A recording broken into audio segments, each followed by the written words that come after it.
សួស្តីអ្នកគ្នាមកជួបជាមួយខ្ញុំម្ដងទៀតហើយវគ្គនេះគឺយើងធ្វើតែតទៅនឹង sweet មកកូនកៅអ្នកគ្នាហើយនឹងការកណនីដូចរំលឹកឡើងមកវិញហ្នឹងមែនអត់ចឹងហើយលំហាត់នេះក៏អត់ប្រាក់ជាមែនដែរចឹងបើសិនជាអ្នកគ្នាចាស់ធ្វើឥឡូវយើង skip វីដេអូហើយតែធ្វើទាំងអស់គ្នាលំហាត់នេះគ្រាន់តែជាលំហាត់អនុវត្តទី3ទេអ្នកគ្នាឥឡូវយើងមកមើលរបៀបធ្វើលំហាត់នេះអ្នកគេដាក់តចែលំហាត់នេះឥឡូវមកមើលវីដេអូហ្នឹងយើងឲ្យចម្លើយមកអ្នកគ្នាគេឲ្យគេមានអុយអិនស្មើជាមួយនឹង 2n បូក3លើ4ហើយក៏គេឲ្យកណនីគេឲ្យបង្ហាញថាអុយអិនហ្នឹងគឺជាស្វេតនពន្ធកើតមានន័យថាវាគឺជាស្វេតនពន្ធអ្នកគ្នាយកពាក្យស្វេតនពន្ធស្វេតនពន្ធហ្នឹងមានន័យថាមានផលសងរួមហ្នឹងគឺស្មើគ្នាមានន័យថាថែម3លេខបាន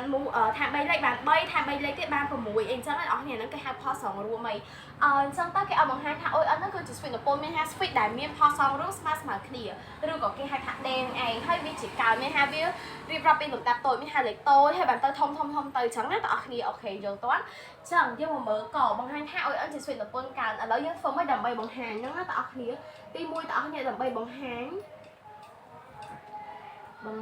ថាអុយអិនជាស្វេតនពន្ធកើតជាស្វេតនពន្ធកើត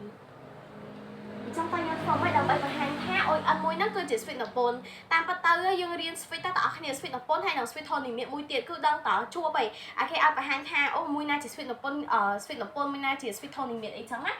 ឡូវយើងមើលសិនគេឲ្យយើងមកវាជាអត់ផុតពីការប្រើបម្រើប្រធាននៃអុយអិនស្មើជាមួយនឹង 2n បូក3លើ4ហើយវិធីរបស់យើងហ្នឹងគឺយើងជំនួសអុយអិនហ្នឹងដោយអុយអិនបូក1បងប្អូនត្រូវរកអុយអិនហើយរកអុយអិនបូក1បងប្អូនបងប្អូននេះត្រង់កន្លែងនេះបងប្អូនជំនួសដោយ n អញ្ចឹង n ហ្នឹងត្រូវជំនួសដោយ n បូក1វិញយល់អត់អញ្ចឹងយើងបាន2គុណជាមួយនឹង n បូក1បូក3លើ4ចឹងអុយ n បូក1ស្មើមែនបងប្អូនអុយ n បូក1ស្មើជាមួយនឹង 2n បូក2បូក3លើ4បងប្អូនកណនីមើលកន្លែងណាដែលកណនីកើតហេតុសល់ប៉ុណ្ណាខ្លះអញ្ចឹងយើងបាន 2n បូក5លើ4អុយ n បូក1ស្មើ 2n បូក5លើ4បងត្រូវចាំថាម៉េចឆែដើម្បីបង្ហាញថាស្វេតមួយគឺជាស្វេតនពន្ធឬក៏ជាស្វេតអីចឹងណាគឺយើងត្រូវធ្វើតាមផលចែកក៏បានឬក៏ផលដកក៏បានក្នុងករណីជាភាគចែកយើងធ្វើតាមផលដកគឺងាយស្រួលជាងផលចែកណាអញ្ចឹងយើងបានអុយ n បូក1ដកអុយ n អញ្ចឹងយើងបានម៉ានបងប្អូន 2n បូក2n បូក5លើ4ដកជាមួយនឹង 2n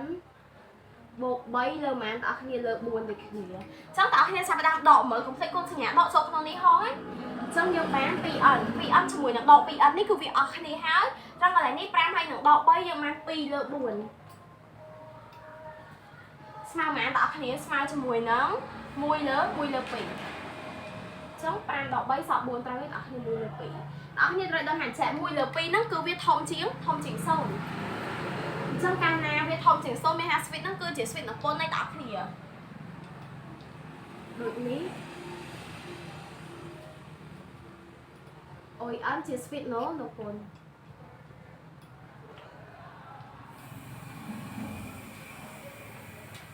កើតបងឥឡូវយើងបង្ហាញប៉ុណ្ណឹងហើយឥឡូវយើងទៅធ្វើសំណួរខវិញម្ដងតើយើងត្រូវធ្វើម៉េចជាមួយនឹងការគណនាអុយ10យើងធ្វើតាមរូបមន្តអុយ n ស្មើជាមួយនឹងអុយ1បូក n ដក1កតាដេមែនអត់ទេបងប្អូនតាមប៉ុន្តែយើងចង់ប្រើតាមរូបមន្តហ្នឹងក៏បានដែរតែគ្រាន់វាញ៉ៃតិចបងប្អូនមិនសាកយកអីដែលគេឲ្យហ្នឹងមកធ្វើបណ្ដោយមានន័យថាចេះបងប្អូនយកអុយ n នេះគឺស្មើជាមួយនឹង 2n បូក3លើ4ចុះបងប្អូនជំនួសកន្លែង n ហ្នឹងដោយលេខ10វិញដែលយើងមានអុយ n ស្មើជាមួយនឹង 2n បូក3លើ4តោះគ្នាត្រូវចាំថាឆែអុយ n ណាក្នុងហ្នឹងគឺដឹងមានចូលអនុគម n ហើយអញ្ចឹងយើងឲ្យអុយ10បងប្អូនអុយ10ស្មើនឹងបងប្អូនស្មើ2គុណជាមួយនឹង10អញ្ចឹងកន្លែង n ហ្នឹងយើងជំនួសលេខ10មកបូក3លើ4បងប្អូនចាប់ដើមកណនីមក20បូក3លើ4បងប្អូនយកមក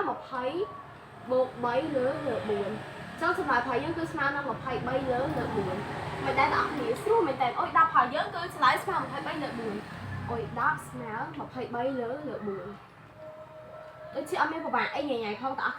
គ្រាន់តែពេលខ្លះយើងអាចនឹងអង្គុយកណនីរោតាមរូបមន្តអុយ n អញ្ចឹងវាអាចនឹងយូរអញ្ចឹងណាអូខេចង់ក្រុមហាត់គឺមានតែប៉ុណ្្នឹងឯងអរគុណច្រើនបងប្អូនសម្រាប់ការអនុស្សាវរីយ៍បើសិនជាចូលចិត្តវីដេអូខ្ញុំកុំភ្លេចចុច follow page ហើយនិង subscribe YouTube ខ្ញុំម្នាក់មួយផងអរគុណច្រើនជម្រាបលាជួបគ្នាវីដេអូក្រោយ